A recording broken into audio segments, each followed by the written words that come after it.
Hello, my friends. It's Tasha. Thank you so much for stopping by tonight. Buckle up because I'm just hanging onto this camera. It's going to be a rocky night. Prepare yourself. But we're gonna go through my bookshelf because I feel like it is time to share one of my biggest loves with you, which is my kind of witchy book collection. This is it. And I have another one in the living room, a little one, that I'm going to show you as well. This is the kind of collection of books that I've amassed over the past probably 17, 18 years. So some of these are oldies and goodies. There's some newer ones in here. A lot of Llewellyn. I'm definitely a Llewellyn witch, if that's a thing. is that like a traditional path or tradition or something? But I definitely think I fall into that category, and I think you'll see that in my my book collection with a couple of other fun ones thrown in. So we'll start up here. This is kind of the only real organized shelf. There's some maybe organization throughout here, but you'll notice that it's pretty willy-nilly, except for up here, which are my Sabbat books and my books that I want to revisit. Over here, this is the Llewellyn Sabbat series that came out in the, I want to say early, mid-2000s, throughout that time, by a lot of the big names at Llewellyn that were putting out material then. These are probably my preferred books to their other Sabbat series. These ones are much bigger. They're quite big, and they have just a lot more information, diagrams. They're just, yeah, they're meatier, I guess. So I would probably say that they're my favorites. I'll put that back where it belongs, after the tour. Then we have the more modern or newer Sabbat series, with the exception of Imbolc, which I still don't have. I'm working on it. You know, I work on an apprentice salary, so it's gonna happen eventually. But I do have the rest of them, and honestly, most of these were given to me. My friend Jen gave them to me, so I'm very, very fortunate and lucky that way. Some more Sabbat books. The Wheel of the Year is probably one of my favorite things to read about. Doesn't matter how many books on the Sabbats I've read, websites, whatever. I'm always open and into reading as much as I can about the Wheel of the Year. I love holidays. This is my tome, if you will. This one by Gail Duff, Seasons of the Witch, is my like Bible when it comes to rituals, Sabbats. This is where I get a lot of inspiration and ideas for my rituals, and I have been using this book as a guide definitely for 10 years, if not more. So it's a special one to me. It's been through a lot.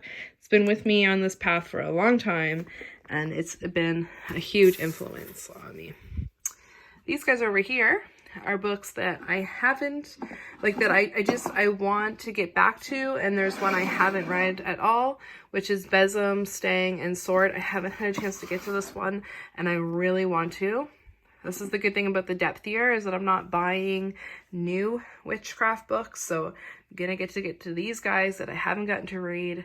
This is a lot about North American traditions, and I'm so pumped to read it. Witch's Bible is one I want to revisit. Your Enlightened Soul, that one was by a friend of mine. He wrote and published it. It's got poems and different like occult writing, but the font is like size 10 and really hard to read, so that's why it's up here. Sea Magic, The Sacred Round, and In the Circle are both by Ellen Hawke.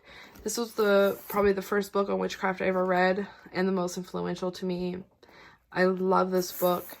I love the sequel. Not quite as much, but I still love it, so I want to reread these together. The Black Arts, I have read this, but I want to go back through and write some different things down that I've learned from the book that I really liked. And I keep my complete book of incense, oils, and brews by Cunningham up here for easy reach when I'm brewing. And this is The Evening Walk, which is my favorite book as a little girl. And that's a pot pipe because it's legal here. And that's a globe full of dead things because I'm a weird girl. This is my messy tarot shelf. It's a shame, isn't it? I recently, well, not too recently, a while ago, did a tarot and oracle deck tour, and I just haven't had time to really organize them the way I want. So I promise you this will be fixed up and looking good soon. I've got the green man and the stag and my tarot business cards and all that good stuff are in here. Down here, oh, I forgot to mention, I also have two copies of the Satanic Bible. This book was very influential to me at a young age and has definitely helped create my personality and who I am as a person, and helped bring out the qualities that I'm proud of and happy with now. And this book has really done a lot for me, both spiritually, ironically, and just as a human being. So that one is a big one. All right, down on this shelf, we have my gorgeous wedding party. I mean, look at those people. My man there in the middle. There we go. Like I said at the beginning, we're kind of Blair Witching it, so hopefully you're not too motion sick. Hopefully by now you've downed a few gravels or something. Another Sabbath book, so it wouldn't fit at the top. Of course, you have to have Bucky's Big Blue Book if you're going to consider yourself of the Llewellyn tradition that I've just invented. I also have Bucky's Big Red Book, which doesn't get as much love or attention, but this is an awesome book. If you're interested in communicating with the dead, or if you want to look into spiritualism, the history of it, anything like that, this is an amazing, amazing book. It's like a textbook. It's not really fun to read, but I'm telling you, it will set you on the right path. Here's my little girl power section. The Goddess Path, Prayers to the Moon, Maiden Mother Chrome by DJ Conway, classic. The Spiral Dance, classic. The Body Sacred, which is amazing if you deal with, or like me, and deal with body issues or self-esteem issues or trauma from your past, anything like that. This book is for you. Diane Sullivan has this incredible way of writing like she's your best friend. The book will make you feel comfortable, and I really think it will be a good thing if you deal with any of that kind of shitty stuff that we all, I think, get caught up in. This will help. It's a great book. Enchantments. This is all beauty stuff. Life's Little Rituals in a Charmed Life are both just kind of about appreciating the day-to-day. They're more new age in a lot of ways than hardcore witchcraft. And they're great. They're great for that. And then we have Witchcraft from the Inside, another Buckland. I really like this. Cakes and Ale for the Pagan Soul. It's exactly what it sounds like. It's stories and funny stories, heartwarming stories, and anything to kind of just make your inner old man or old woman feel all snuggly and happy with a cup of tea. Let's see. Cottage Witchery, Natural Witchery are two favorites of mine by Ellen Dugan. They just, if you're into kind of house magic or hearth magic, these ones are both good ones to have. The Magical Household by Cunningham is another great one. And then a couple spell books. That says sex spells. It's hard to see. And this is magical sex because I'm a bit of a deviant. And over here is my earthy stuff. Lots of kind of Cunningham through it here. You can tell that the time where I was learning about witchcraft, very much so from the books and the authors that you see here. The Witching Herbs is a book that I'm really excited to get into. And this is another, grab it here. Janet and Stuart Farrar, Spells and How They Work. It's an old book, but it's a pretty good one. All right, down to the next shelf. We have a bird's nest. These guys.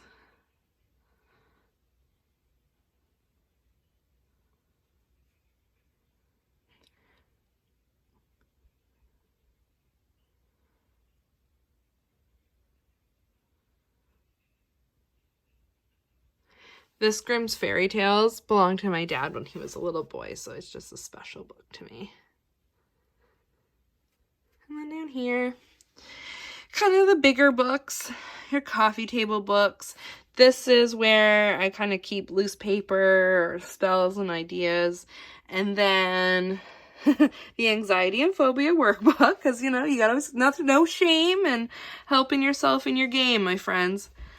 Aleister Crowley biography, and then a couple, like, these are old issues of Sage Woman, New Witch, Witches and Pagans, and some journals. So that's it for this shelf. Thank you for hanging out, and we will head out to the living room and we'll finish up. Welcome to the living room, my friends. Hello again. It's been so long, but only a millisecond for you. So out here is a kind of a mix. It's not really witchcraft stuff, but there's the odd occult or witchcraft book in here. So I figured, why not? Got lots of Brian Froud. I love Brian Froud art. So I've got a couple of his art books. We've got a Rob Zombie's script. These are all my graphic novels. They're all Lenore and the Thief of Always, I think. And a Freddy versus Jason versus Ash. Clive Barker. I love Clive Barker's young children and just young adult books. This is my favorite book of all time, The Thief of Always.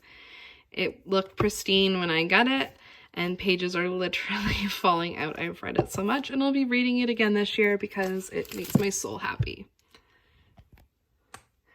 This is a cool book. Occulture by Carl Abrahamson. It's basically like the occult effects on pop culture and like the occult, how the occult, like the occult inspires a lot of pop culture in our current society. And that's a really cool book if you're into that. The Satanic Scriptures by Peter Gilmore. Someone else who's quite influential to me.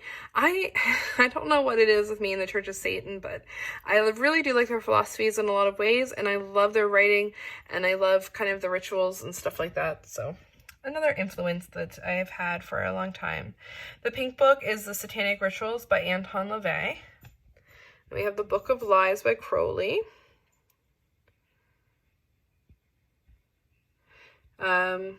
There's some more witchcraft ones. Dracula, big spell book. This is the Old Canadian Cemeteries picture book. I freaking love that. Another copy of the Satanic Bible.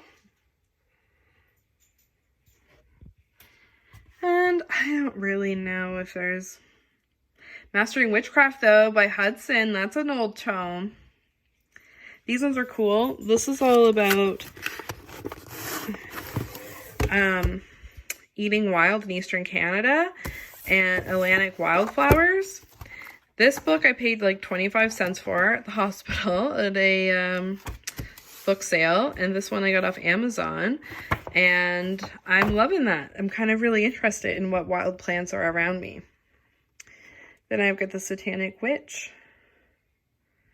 Just, you know, Anthony Bourdain, of course.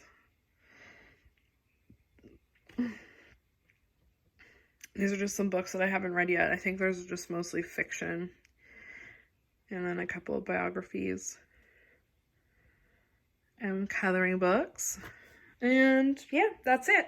So thank you so much for coming over. I would be lonely without you. And I hope that you enjoyed this random, movement-filled, bizarre book tour. And I just appreciate you. Have a great night and happy reading. Bye.